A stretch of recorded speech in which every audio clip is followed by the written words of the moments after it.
বন্ধুরা, তোমরা কে কে এই ছোলার ডালের টকের বড়া খেতে চাও? তো যদি তোমরা ছোলার ডালের বড়া আর এতে আছে মূলো, লাউ, এই রেসিপিটা যদি তোমরা খেতে চাও, তাহলে এই ভিডিওটাকে প্রথম থেকে নিয়ে শেষ পর্যন্ত দেখো। তাহলেই বুঝতে পারবে ভিডিওটা আমরা কিভাবে করেছি। দারুণ স্বাদের একটা রেসিপি, লোভনীয় টক। নমস্কার বন্ধুরা, তোমরা সবাই কেমন আছো? আমি শিখা মণ্ডল, আমার ইউটিউব চ্যানেলের সকল বন্ধুকে সুস্বাগত। তো আজকে আবার একটা নতুন রেসিপি নিয়ে চলে আসলাম। তো এই যে দেখতে পাচ্ছ, এগুলো ছোলার ডাল। এই ছোলার ডালগুলোকে আমি রাত্রে ভিজিয়ে রেখেছিলাম। তো এবার এই ছোলার ডালটাকে আমি পেস্ট করে নিচ্ছি। আর এখানে দেখো কিছুটা লাউ কুটে রেখেছি পাতলা পাতলা করে, এই যে লাউ কুচিয়ে রেখেছি। আর এই যে লাউয়ের সাথে এখানে দেখো মূলো কেটে রেখেছি, এগুলোও পাতলা পাতলা করে কেটে রেখেছি। তো লাউ, মূলো আর এই ছোলার ডালের বড়া দিয়ে আমরা টক করব। তো এখানে বেশ কিছুটা কালো তেঁতুল নিয়ে নিচ্ছি। এই তেঁতুলটাকে জল দিয়ে ভিজিয়ে নেবো, ভিজিয়ে আর তারপরে দেখো টকের রেসিপি করছি। তো তোমরা দেখতে থাকো বন্ধুরা, টকের রেসিপিটা কিভাবে আমি করছি। তো এখানে দেখো ডালটা আমাদের খুব মিহি করে আমরা পেস্ট করে নিয়েছি। আর এই যে নুন দিয়ে একটু খুব ভালো করে এইভাবে ফেটে নিচ্ছি। একটু ভালো করে ফেটে নিলে বড়াটা একটু নরম হয় খুব।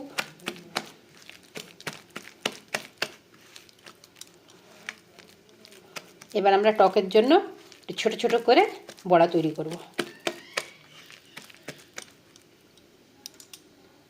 তো এখানে দেখো আমরা একটা তাওয়া বসিয়ে দিয়েছি, আর এতে তেল গরম হয়ে গেছে। এবার এতে আমরা ছোট ছোট করে বড়া তৈরি করে নিচ্ছি।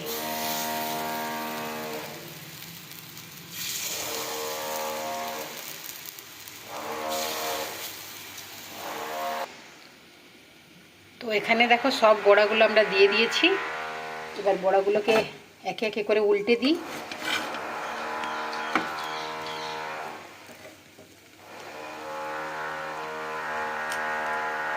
তো এখানে দেখো বড়াগুলো আমাদের ভাজা হয়ে গেছে, দুপিঠটাই লাল লাল হয়ে গেছে। তো এখানে দেখতে পাচ্ছ কড়াতে আমাদের তেল গরম হয়ে গেছে। তো সবথেকে প্রথমে আমরা ফোড়নে দেব 5 ফোড়ন আর শুকনো লঙ্কা। তো ফোড়নটা দেখো খুব ভালোভাবে হয়ে গেছে। এবার আমরা এতে দিয়ে দিলাম কেটে রাখা মূলোটাকে, আর সাথে দিয়ে দিলাম লাউটা।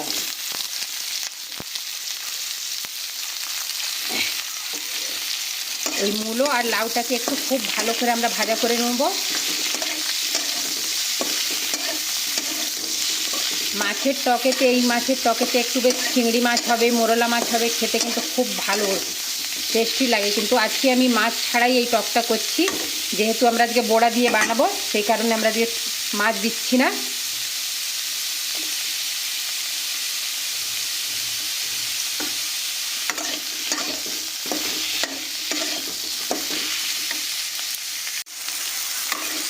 এখানে দেখো আমাদের সবজিগুলো খুব ভালোভাবে ভাজা হয়ে গেছে, দেখতে পাচ্ছ। এতে অনেকে কুমড়ো দেয়, নিজের নিজের পছন্দ মতন তোমরা সবজি দিতে পারো। তারপরে এবার আমি দিয়ে দিলাম একটুখানি হলদি পাউডার, দিয়ে আর বেশ কিছুক্ষণ আরও ভাজা করে নিলাম সবজিটাকে।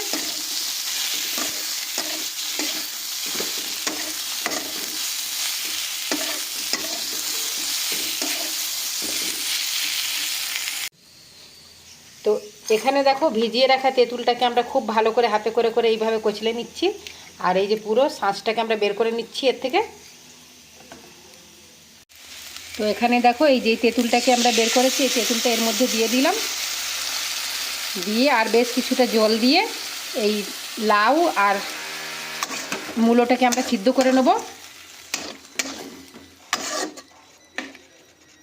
তো এখানে তেঁতুলের জলটা আমরা দিয়ে দিয়েছি, আর স্বাদ মতন নুন দিয়ে দিলাম, আর অল্প এতে চিনি দেব।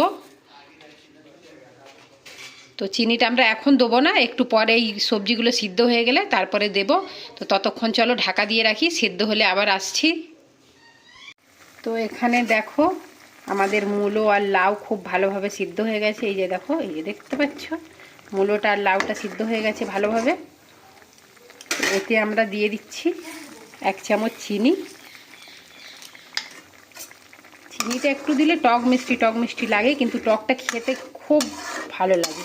তোমরা একবার নিশ্চয়ই করে দেখবে। অনেক জায়গায় এই ধরনের টক হয়, আবার অনেক লোক অনেক ধরনের টক করে, কিন্তু আমি তো এই ধরনের টক করি, আমাকে তো খুবই ভালো লাগে। তোমরাও একবার চেষ্টা করবে, করে দেখবার, খারাপ লাগবে না। তো এখানে আমাদের বড়াগুলো সব রেডি হয়ে গেছে। তো চলো এবার এগুলো টকেতে দিই। তো এখানে দেখতে পাচ্ছ টকটা ফুটছে, আর এই টকের মধ্যে এই ডালের বড়াগুলো, এগুলো ছোলার ডালের বড়া হচ্ছে, ছোলার ডালের বড়াগুলো দিয়ে দিলাম।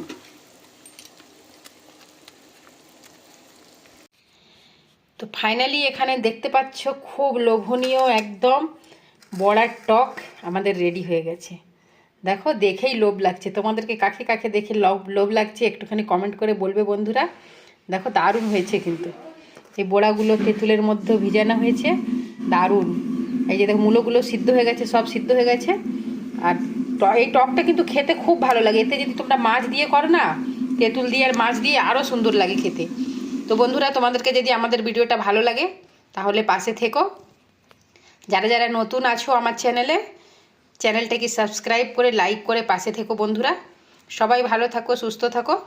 আবার নতুন কোনো ভিডিওর সাথে দেখা হবে তোমাদের সাথে। ততক্ষণের জন্য বাই বন্ধুরা।